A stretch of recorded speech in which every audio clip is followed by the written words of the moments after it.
नमस्कार, मी Tushar Deshmukh official online digital YouTube प्लॅटफॉर्मवरती तुम्हा सर्वांचं मनस्वी स्वागत. तर युवा विद्यार्थी असोसिएशन शिक्षक भरतीच्या प्रत्येक रिक्त पदांसाठी प्रत्येक जिल्हा परिषद स्तरावर, मग त्या विदाऊटच्या माध्यमातून असेल, वीजच्या माध्यमातून, खाजगी शैक्षणिक संस्थेवरती असतील आणि पवित्र पोर्टलमध्ये समाविष्ट असलेले नगरविकास विभाग पूर्वीच आहे आणि सद्यस्थितीत यावर्षी पवित्र पोर्टलच्या अंतर्गत शिक्षक भरती समाविष्ट असलेले विभाग, आदिवासी विकास, समाज कल्याण, इतर मागासवर्ग यावरती वारंवार पाठपुरावा करत आहे. आणि काही जिल्हे हे संभ्रमावस्थेत होते. खूप मोठ्या प्रमाणावर तांत्रिकदृष्ट्या तिथे अडचणी निर्माण झाल्या होत्या. मग त्या बिंदू नामावली असतील, रोस्टर अनकम्प्लीट असेल, त्यासोबतच अतिरिक्त प्रमाण असेल, पदोन्नती, मुख्याध्यापक, केंद्रप्रमुखांच्या नियुक्ती, असे नानाविध अनेक प्रकार असतील. आणि ह्यालाच आपण अविरतपणे कंटिन्यू प्रत्येक जिल्हा परिषदेला, प्रत्येक विभागाकडे पाठपुरावा हा अविरतपणे कायम ठेवला आहे. अमरावतीमध्ये खूप मोठ्या प्रमाणावर अडचण निर्माण झाली होती. शेकडो जागा असून सुद्धा येण्याची परिस्थिती नव्हती. परंतु आपल्या युवा विद्यार्थी असोसिएशनच्या टीमने पेसा भरती असेल, मंत्रालय स्तरावरती अगदी 5 ते 7 वेळा पाठपुरावा केला आहे. आणि त्या जागा आणण्यामागे खरोखरच अमरावती टीमचं वाखण्याजोगं काम आहे. दुसरी बाब, तीच सेम परिस्थिती यवतमाळमध्ये सुद्धा झाली होती. आणि यवतमाळमध्ये वारंवार मोहिनी बेदरकर मॅडम असतील, धनंजय विठोळे सर असतील, यश इंगळे सर असतील, त्यासोबत अन्य सगळेजण वेड्यासारखं, झपटल्यासारखं काम करतायत. काल आपण त्याच दृष्टीने आपल्या अमरावतीची टीम, आकाश जाधव सर, अर्थातच देवाभाऊ, आपले लीलाधर खिरडे सर, अमोल इंगळे सर अकोल्याचे, यांनी ज्या पद्धतीने आपण बच्चूभाऊ कडू माजी मंत्री आणि यशोमती ठाकूर यांना निवेदनाच्या माध्यमातून ही बाब त्यांच्यासमोर स्पष्ट केली आणि आम्ही आंदोलनाला सामोरे जाणार आहोत असे निवेदनाच्या माध्यमातून शेवटी पाठपुरावा करून आपल्याला समोर काही दिसत नसल्यामुळं आपण त्यांना ते सुतोवाच दिले होते.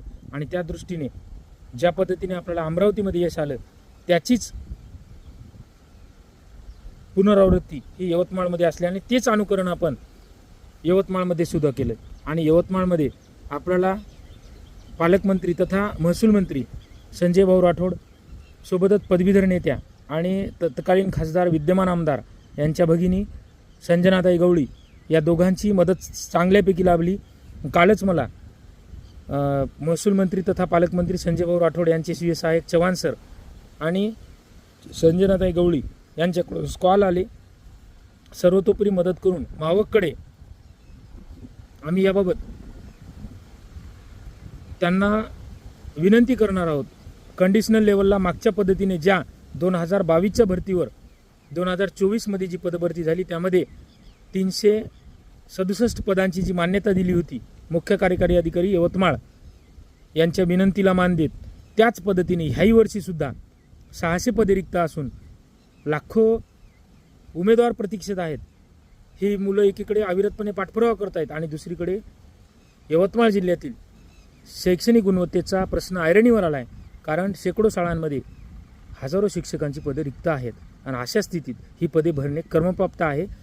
लोकप्रतिनिधींच्या दृष्टीने शैक्षणिक गुणवत्तेला वाव देणे ही बाब अत्यंत महत्त्वपूर्ण आहे. असे असताना त्यांनी मावकच्या अधिकाऱ्यांसोबत बोलून या बाबींबाबत आपल्याला पाठपुरावा केल्याचे आणि त्यांच्याकडून सकारात्मक बोलणे झाल्याचे आणि पदे ती पवित्र पोर्टलला जाहिरातीद्वारे कशी येतील याबाबत आश्वासित केले आणि काल त्या संदर्भात बोलणेसुद्धा झाले. आणि तीच पुनरावृत्ती तिसऱ्यांदा सुद्धा जिल्ह्यात झाली. अहिल्यानगर जिल्ह्यामध्ये आपले सर्व टीम युवा विद्यार्थी असोसिएशनचे अविरतपणे कार्यरत आहे. त्यात प्रामुख्याने भगवान भुसे सर असतील, दीपक चौधरी सर असतील, हे सगळेजण चांगल्यापैकी काम करत आहेत. त्यानंतर सुपेकर मॅडम असतील, हे सगळेजण अगदी तन मन धनाने वारंवार जात आहेत. तीच परिस्थिती यवतमाळ आणि अमरावतीच्या धर्तीवर अहिल्यानगरमध्ये सुद्धा निर्माण झाली होती. अहिल्यानगरमध्ये सुद्धा आपण शेवटी युवा विद्यार्थी असोसिएशन संविधानिक मार्गाने, न्यायिक मार्गाने, प्रशासनाला सहकार्याच्या भूमिकेतून आपण शांततेच्या मार्गाने, सौहार्दाच्या मार्गानेच निवेदनाच्या माध्यमातून विनंती करतोय. अडचण आली तर त्यांची अडचण आपण विद्यार्थी प्रतिनिधी, विद्यार्थी संघटना म्हणून मंत्रालय स्तरावरून जाऊन सोडून आणतोय. तेच आपण पेसाच्या बाबतीत केलंय, तेच आपण वारंवार व्हीसीच्या बाबतीत, तेच आपण केंद्र प्रमुखच्या बाबतीत केलंय.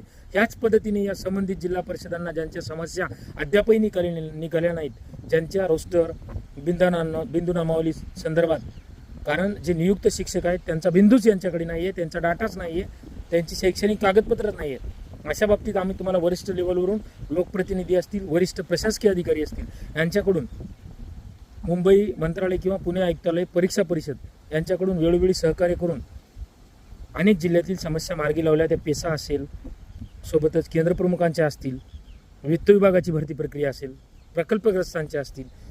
या प्रकरणात आपण स्वतः कोर टीमच्या माध्यमातून संबंधित आस्थापनांना सहकार्य केलंय.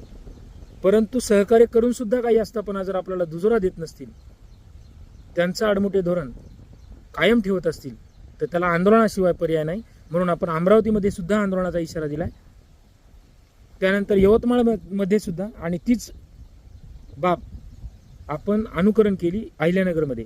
तर अहिल्यानगरमध्ये सुद्धा आपला डाटा काल 3रा ते 4था पाठपुरावा आपण अहिल्यानगर जिल्हा परिषदेकडे केला असता अहिल्यानगरमध्ये जवळपास झेडपी 1 ते 5च्या 200 पदे रिक्त आहेत. आणि ती पदे कशी येतील जिल्हा परिषदची, विदाऊटची, बिना मुलाखतीची, पवित्र पोर्टलला जाहिरातीद्वारे, त्यासाठी आपण सर्वतोपरी प्रयत्नशील आहोत शेवटच्या क्षणापर्यंत. दुसरी बाब, जिल्हा मराठा, याची 598 व्हॅकन्सीज आहे. आणि सोबतच अहमदनगर एज्युकेशन सोसायटी 3, हिंद सेवा मंडळ 4, एरंडगाव, त्यानंतर शेवगाव रयतची जी ब्रँचेस आहेत तिथल्या, अशा करून ऑल 2000 व्हॅकन्सीज टेंटेटिव्ह या प्रमाणात नक्कीच आणण्यासाठी आपण युवा विद्यार्थी असोसिएशन सर्वतोपरी प्रयत्नशील आहे. बांधवांनो, याच पद्धतीने आपल्या सर्वांची प्रत्येक जिल्ह्यामध्ये, प्रत्येक विभागात साथ महत्त्वपूर्ण आहे. नक्कीच सर्वांना न्याय देण्याचा प्रयत्न करून जास्तीत जास्त मेरिट प्रत्येक बांधवापर्यंत, प्रत्येक प्रवर्गाला न्याय मिळेल, हीच युवा विद्यार्थी असोसिएशनची भूमिका राहिली आहे, राहतीये आणि राहणार आहे. धन्यवाद.